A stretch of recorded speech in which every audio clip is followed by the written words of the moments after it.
Hey YouTube, welcome back to Love for Crypto. It's another glorious February morning here in the United Kingdom. We had the hottest day ever recorded in February yesterday, highs of 20 degrees. Welcome to global warming, ladies and gentlemen. So as you can see by the title of the video, Xrapid is not live. So if we go back to October, during the Swell conference, Brad Garlinghouse said that Xrapid was commercially available, and a lot of people, probably including ourselves, part of that community of people, actually thought, well, this is it, we're live. But in fact, we actually found out from Dan Morgan, who's the head of European regulatory body for Ripple, has claimed during a European Parliament, he was addressing the European Parliament about digital assets. I was going to make a video and screen record it so I could show you what Dan Morgan was saying. Nonetheless, we can just talk about it like this. But he's actually addressed the EU Parliament. He's explaining about how Xcurrent works, how it still utilises the Nostro conciliation, 5 to 10 trillion, depending what paper you read, which expresses exactly how much is held in Nostro accounts. But then he further goes on to talk about Xrapid and how they publicly made it commercially available in October, but is yet to go live due to regulations throughout the world. Now, if you recall, towards the middle of 2018, Brad Garlinghouse expected to see at least one major bank utilising Xrapid by the end of 2018, and EuroXim was that bank.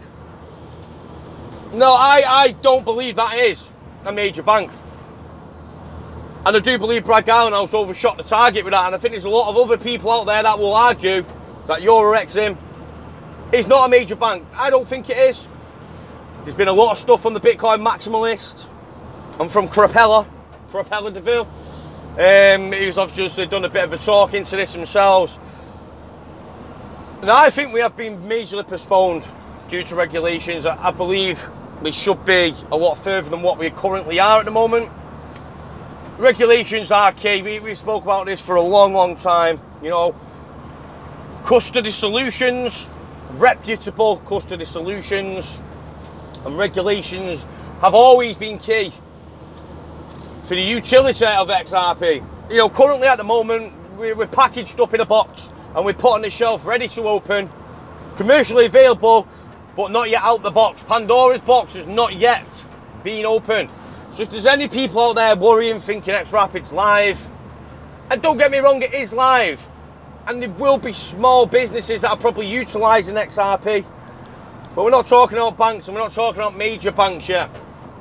Now, I believe in March, SBI VC order books are open. We've heard what Yoshi Katawa said. In the blink of an eye, exchange will be number one.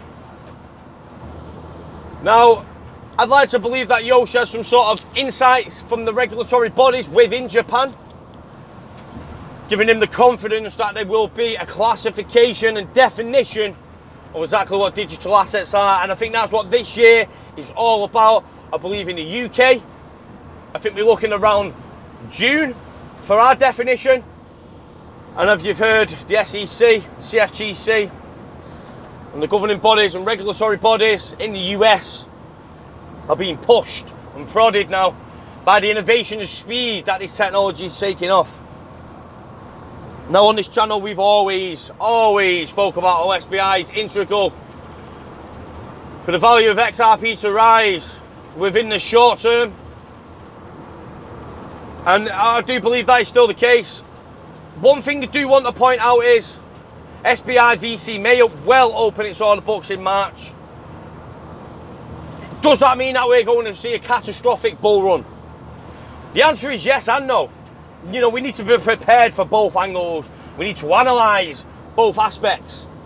Now, yes, Japan could well and truly be fully regulated by March, and SBI VC order books could act as that market taker, the market makers, should I say, in order for the market takers. But we need market takers, we need regulations. So when SBI VC order books do go live, SBI VC Exchange may well be the #1 exchange. But if we do look across the board in these exchanges, the trade volume is nowhere near in comparison of what it was towards the back end of 2017 and early 2018, meaning it's going to take a lot less volume to actually rocket it into that #1 top spot. So what I want to do for you today, ladies and gentlemen, is prepare you for good and for bad. You know, in March, we well and truly could see the initial spark to the bull run, the catalyst, so to speak. Also on that note, we may not see that. We may have to wait for further regulations. Now we know SBI VC, we've heard Yoshi say that Japan isn't waiting for the US for their classification and definition. But I do believe 2019 is all about networking. It's all about getting that solid regulatory clarity, regulatory definition, so we can really take this where we all know where it is destined to go to. One of the positive notes to take from this, as again, is Dan Morgan in the EU Parliament. He's come out, he's expressed that we are commercially available, but we're not yet live due to regulations. So it's a very interesting point that we've probably got customers onboarding now, adopting and integrating and networking within the Xrapid solution that Ripple offer. But again, we're not yet live. And it's very positive indeed, because we've seen poor XRP ledger volume, which is a great indicator to actually gauge the utility broadness and to gauge utility and volume throughout these exchanges. Now again, obviously, we've probably seen the high value, low volume. Oh, sorry, let me just flip that and reverse it. We've probably seen the low value and high volume payments running through Xrapid. I like to see this as, again, as kindergarten, as the nursery. The little baby's still crawling around.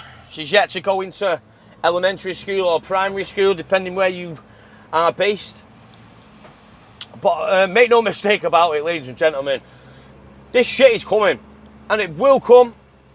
And everything that we've all been learning, all the research we've all done, you know, that's all the other YouTubers out there, all the other content creators on Instagram and Twitter that are helping wake people to the reality and the impacts of what this technology is going to have across the world throughout the next 10 years. Now 2020 will be a very interesting year. 2019 will be a very interesting year.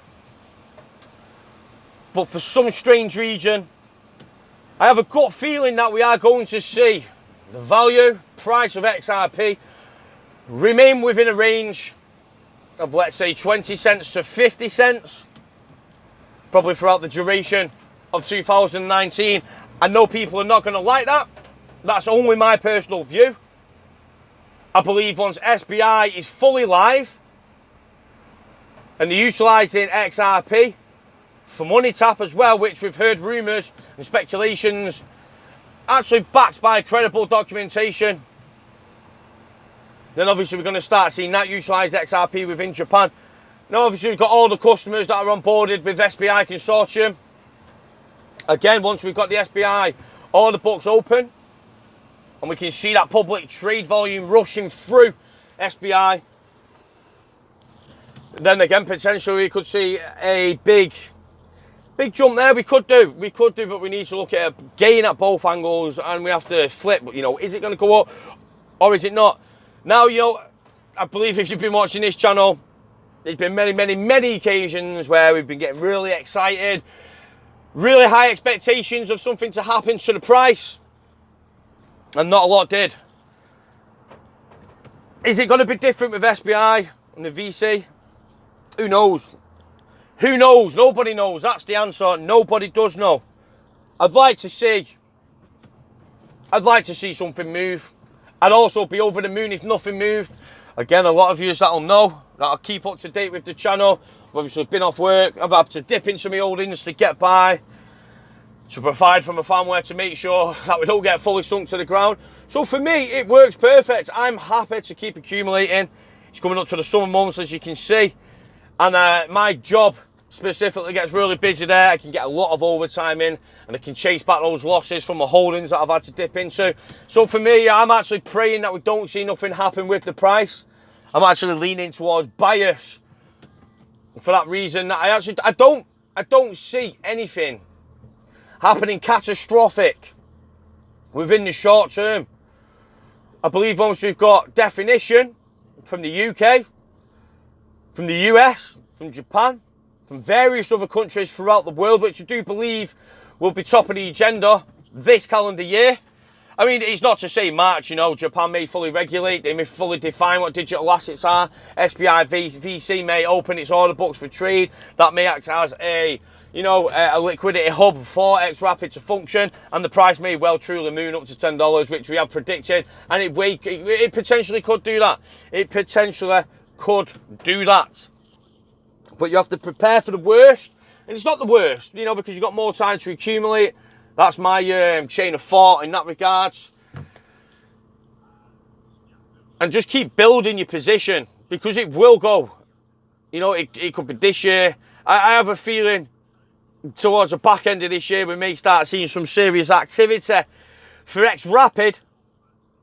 As Yoshi Kitau's come up saying, 20 of the major global top banks in 2019 will be utilising XRP for transactions. We've also heard Brad Garland now specifically say that banks will hold XRP in its balance sheets this calendar year. So we have got something brewing this year. Undoubtedly something. I mean, it's progress. It's massive progress, those two statements that I said. And if you think about the top 20 global banks utilising XRP for global transactions, and then you also talk about major banks holding XRP on their balance sheets, then it is seriously good progress. And I believe when it gets to that point, and once we've got the clarity from the top markets, you know, bear in mind the United States and the UK, 80% of the world's derivatives are held by these two nations, and that's not to snub Japan and say that they're nobody, because you know their currency itself contributes to 20% of global forex trade. You know, we're talking a 5 trillion daily volume, and 20% of that being leveraged in Japan's currency. So, you know, they're clearly big players, and they clearly want to be at the forefront. They want to be the incision point for this technological spark that could drive that bull run, the utility bull run.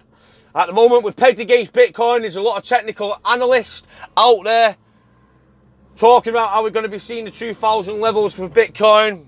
Obviously, with XR being pegged to it, with no real utility being attached to it, it'll be pegged down, it will be pulled down, and so we can break away from the shackles of Bitcoin with real price-driven utility and not speculative, because that's all we are at the moment, ladies and gentlemen. We are a speculative asset with minimal use of utility, but the tides will change eventually. And when it does, I just want everybody aware, everybody prepared, everybody to have built a decent chunk of XRP for position. Remember, the more you accumulate, the lower the value you need to hit your targets for your cash out. A lot of people are impatient. I know a lot of people who've been here since this channel was started. I've gone through the longest bull run, potentially the most frustrating bull run, and there's probably been a lot of people that have bought at a lot higher prices than what we're seeing today. I believe the speculative bubble, if you want to call it that, was way ahead of where the actual technology was. And it's probably fair to say we are probably at fair value, if not a little bit undervalued currently. But, you know, we know we've got that suppression. We know the markets are not yet allowed to run, because there's institutions, major players worldwide, who are looking to build their positions, to build their solutions so they're ready for the market. And again, without regulation in the US, we're not going to see the ETF approval. And so on and so on. You know, we're talking about custody solutions that need insurances, that need the regulations in order to be able to insure the assets. There's a lot of stuff that needs to be taken in consideration, and a lot of stuff that yet still needs to happen. Now, yes, Ripple and Xrapid and XRP and the solutions are the top talk of the technology sector in fintech, specifically in fintech. We've got the talks from the central banks, the IMF, the World Bank, you know, all of the organisations, the W3C, with the integration of the Interledger protocol taking on as a global standard. Again, it's technology in its infancy, and it needs time to mature, and this is all we're here for preparation. I don't want to sound negative. I'm probably the most fucking positive person in this entire fucking space about where this asset is going to go eventually. But one thing I have learned is patience, is understanding, is how to keep my frustrations left at bay, and is to know exactly what this technology is doing. I mean, come on, ladies and gentlemen, Ripple seat a high-level advisory board of the IMF. We spoke about this about a year ago. A fucking year ago. Now everyone's talking about it because you got the information and facts there. We was telling you about this fucking about a year ago. People laughed at us when we spoke about the global reserve currency going to be XRP. We got mocked. We got shamed. We got fucking laughed at and spat on like a fucking dickhead, is what happened. Oh, but now it's a sudden change of heart for everyone now. Well, listen, just remember that we prepared you for all the information you're hearing today. Should be no shock or surprise to anybody. When everyone's getting giddy on Twitter, retweeting IMF information and central bank information. You know, listen, we all know. We all know the information. We've all seen the documentation. We all know it's a matter of when, not if. But we need to realise the fundamentals behind the value of these digital assets. And that's including other digital assets as well. We need firm custody solutions. We need firm and crystal clear regulatory clarity in order for banks to be able to operate with these digital assets. Until then, period, it's not going to happen. Now, yes, SBI could be front runners. Yes, Japan could be fully regulated by March. And yes, SBI may fucking take this space by fucking storm. And there's a very good chance that it will, because that Japanese man, Yoshikitao, he is the most fucking bullish person on this fucking face of this earth, who's held in a position of credibility within an institution that are balls fucking deep in this technology. You know, we're talking about bank consortiums in Japan. We're talking 80% of banks on RippleNet in Japan. Of course these banks are going to want to utilise XRP. But the FCA maybe at this point are just putting the brakes on the train slightly. But when this fucking ship goes to sail, ladies and gentlemen, I can assure you the average retail investor will be priced out in a blink of an eye. You know, when we start to move, when we start to see the actual real utility being driven through these assets, ladies and gentlemen, we're going to see catastrophic rises, catastrophic volume. The mainstream media will be spreading this like fucking wildfire, like a fucking miracle blessed beyond the people from the almighty Jesus Christ himself.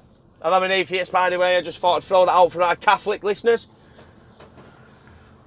But there we have it, ladies and gentlemen. I'm going to cut the video short at that. Don't be disappointed if SBI VC launches and we don't see the rise. Doesn't mean it's failed. Listen, in October, it was made commercially available. Yet we've just found out from Dan Morgan that it's not yet live due to regulations. So when we talk about the US, the UK, Europe, Japan, Australia, China, Russia, India, Iran, Iraq, the Middle East, Southeast Asia, South America, think about what's going to happen when we are regulated, when banks can just dip their toes in and out of these digital assets to save themselves up to 80% for every cross-border transaction that they make. It's where they can take their nostril capitals back home, back into their native currency, avoiding the systemic risk of holding their capital in an emerging market currency that could devalue 30% overnight in the blink of an eye.